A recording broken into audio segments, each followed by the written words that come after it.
Ce matin, nous avons commencé les Slihot.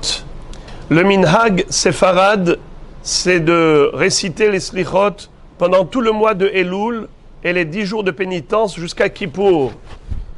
Tandis que les Ashkenazim ne commencent que 4 jours avant Rosh Hashanah. Et s'ils n'ont pas 4 jours depuis Shabbat jusqu'à Rosh Hashanah, alors ils commencent depuis toute la semaine qui précède. C'est ça le principe. Mais par contre, ils sonnent le shofar tous les jours après la tefila jusqu'à Kippour, depuis Rosh Chodesh Elul. Et à quoi cela correspond? C'est que Moshe Rabbeinu est monté au ciel pour recevoir l'étape de la loi le 7 Sivan. Il est revenu le 17 Tammuz. Il a été extrêmement déçu du comportement du Ham Israël qui à ce moment-là se sont laissés entraîner par le Erev Rav pour adorer le veau d'or. Donc il a brisé l'étape de la loi. Ils n'ont pas reçu les Luchot Aberit. Il est remonté après encore 40 jours pour prier Hachem, pour pardonner à la faute d'Israël. Or, Akadosh Baruch Hu n'a pas accepté. Et donc, il est remonté Rosh Chodesh Elul jusqu'à Kippour pendant 40 jours supplémentaires. Donc 3 fois 40 jours, Moshe Rabbeinu était au ciel. Et comme dit Rashi, Maharishonim beratzon af aharonim beratzon. Aval emtsaim ayu bekaas. Les premiers 40 jours avant le 6 Sivan, avant le 17 Tammuz, depuis le 7 Sivan jusqu'au 17 Tammuz, c'était 40 jours qui étaient dans la joie de recevoir la Torah. Le 17 Tammuz, malheureusement, ils ont fauté. Mais c'était 40 jours qui étaient beratzon, avec l'agrément divin. Mais ensuite, il y a eu le karas, la colère divine. Et 40 jours n'ont pas suffi. Il a fallu encore 40 jours depuis Rosh Chodesh Elul, jusqu'à Kippour. Et là, le jour de Kippour, Vayomer Hashem, Salahti Kidvarecha, Akadosh Baruch Hu a annoncé à Moshe Rabbeinu, Beratzon ou Besimcha, qu'il acceptait de pardonner Israël. Et c'est la raison pour laquelle c'est devenu le jour du grand pardon. Tous les ans, ce jour-là, nous méritons le pardon des fautes. Eh bien, de la même façon que Moshe Rabbeinu est monté, le Rosh Chodesh Elul, sur le Har Sinaï, est monté au ciel pour demander à Kadosh Baruch Hu de plaider en notre faveur. Il a plaidé en faveur d'Israël. Eh bien, nous aussi, nous prions à Kadosh Baruch Hu pour nos propres fautes, afin qu'il nous pardonne et qu'il décrète sur Am Israël un décret d'une nouvelle année pleine de douceur, de bonheur, de bonnes nouvelles.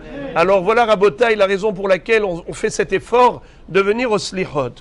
Alors, ceux qui font les Slihot après Hatzot, juste à minuit, après minuit, ça c'est le premier niveau. Sinon, faire les Slihot avant l'aube. Sinon, avant Shaharit. Sinon, avant Mincha. C'est-à-dire que chacun en fonction de ses possibilités. Pourquoi je dis en fonction de ses possibilités? Parce qu'il ne faut pas que les slihot soient au détriment de l'essentiel. Quelqu'un, par exemple, qui enseigne dans une école des jeunes élèves, et si le professeur n'est pas en forme parce qu'il s'est levé trop tôt pour les slihot, il vaut mieux qu'il dorme normalement et qu'il fasse des slihot juste 1 ou 2 fois par semaine, par exemple lundi, jeudi, qui sont des jours de Het Ratzon, et ainsi de suite. Quelqu'un qui a un travail, qui est un fonctionnaire, qui est un employé, et s'il se lève trop tôt, alors il risquerait de porter atteinte au travail qu'il doit à son patron. Alors lui aussi, il est dispensé des slichot, il fera des slichot que quelques fois dans la semaine. Mais sinon, ceux qui le peuvent, alors doivent participer, puisque Akadosh Baruch Hu, il a fait ce qu'on appelle un berit. Brit Keruta, les Yud Gimel Midot Shel Rahamim.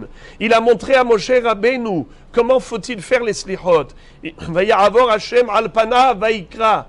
Il a pris un talit, comme ça dit la Gemara dans Masechet Rosh Hashanah.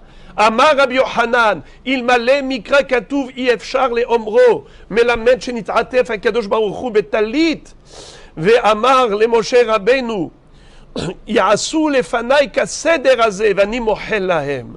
Akadosh Baruch Hu s'est comporté comme un shaliach tzibour. Il a montré de manière illustrative à Moshe Rabbeinu comment il faut faire les slihot. Et il lui dit voilà comme ça qu'il faut réciter les Yud Gimel Midot Shel Rahamim. Et comme dit le Zohar HaKadosh, que ces 13 Midot de Rahamim, ce sont 13 torrents de miséricorde divine que Akadosh Baruch Hu déverse sur nous. Alors voilà, Moray Verabotai, Kol HaKavod Lachem, et comme ça, Be'ezrat Hashem, tous les jours, jusqu'à Kippour, on continuera dans cet élan. Je termine en disant que Elul, c'est Raché Tevot, Ani, Ledodi, Vedodili, les initiales de ce passouk de Shir HaShirim. Moi, je m'adresse à mon bien-aimé me répond.